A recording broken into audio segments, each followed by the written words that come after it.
Thanks very much, Len, for all the support that you've given the campaign. And now it gives me very great pleasure to introduce an old friend of mine who I've been campaigning with for many, many years. And he has been an unrelenting advocate of Julian Assange. He was one of the very first MPs to take up the case of Julian Assange. He's one of the hardest working MPs for the cause of Julian Assange. He is the former leader of the Labour Party and the People's Prime Minister, Jeremy Corbyn.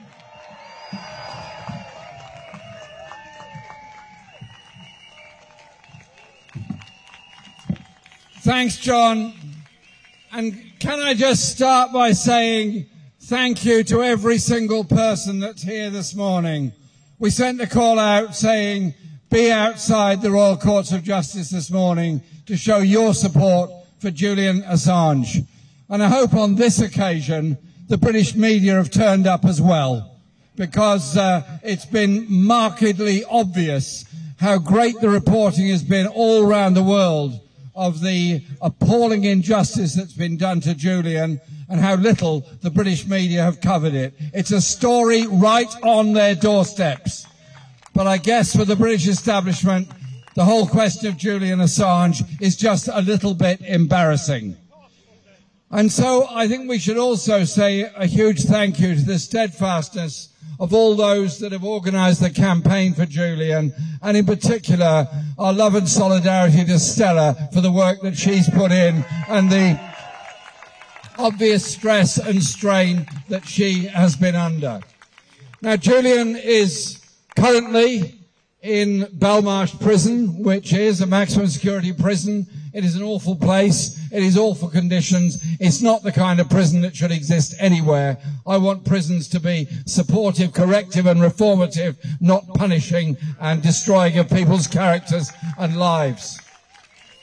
And before that, he was in exile in the Ecuadorian embassy, and I think we should say thank you to that government of Ecuador that was prepared to support Julian.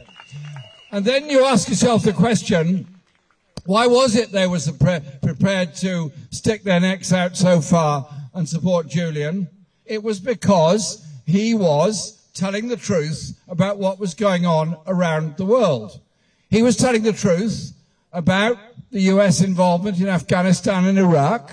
He was also telling the truth about corporate greed and corruption around the world, stealing the resources from the poorest countries and the poorest people in the world. He was telling the truth about the corruption in the way in which our media conspires with governments and the military to hide the truth about the horrors of war. And when we held an event in solidarity with Julian in the National Press Club in Washington, we held it in exactly the same place where the film was exposed, where an order was given, a direct order was given by the US military to kill civilians on the street in Iraq during the Iraq War. If only Julian were alive in reality in front of us, alive to give the reporting rather than being stuck in that horrible cell in Belmarsh, what would he be saying? What would he be saying about the bombardment of Rafah and all the destruction of life all across the Gaza Strip? What would he be saying about the highly sophisticated weaponry that is being used and has so far taken the lives of almost 30,000 Palestinian people? We need that strength, that skill, that determination of Julian Assange to get to the truth around the world. He is a real journalist. Real journalists take risks. Real journalists go for the truth, whatever the cost. That has cost the lives of 80 journalists in Gaza already and in many other conflicts around the world. What we need is Julian's voice to be out there. So the idea that Julian should be prosecuted under the Espionage Act in the United States, the same legislation that was used against Daniel Ellsberg and others that tried to bring truth to the US body politic, is beyond appalling. So this court today has an opportunity to ensure that Julian's case is heard, that Julian's search for justice is achieved and that ultimately Julian is able to walk free. But it also depends on the political process and atmosphere in the United States. President Biden could end this incarceration in 2 minutes. He could withdraw the whole case against Julian Assange.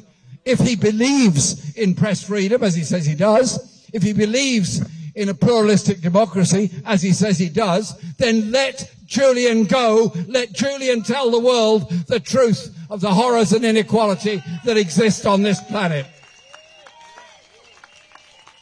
So we're here today in support of Julian. We're here tomorrow in support of Julian. And I say to the court, very gently and very persuasively, whatever your decision, we ain't going away. We are supporting Julian as long as it takes.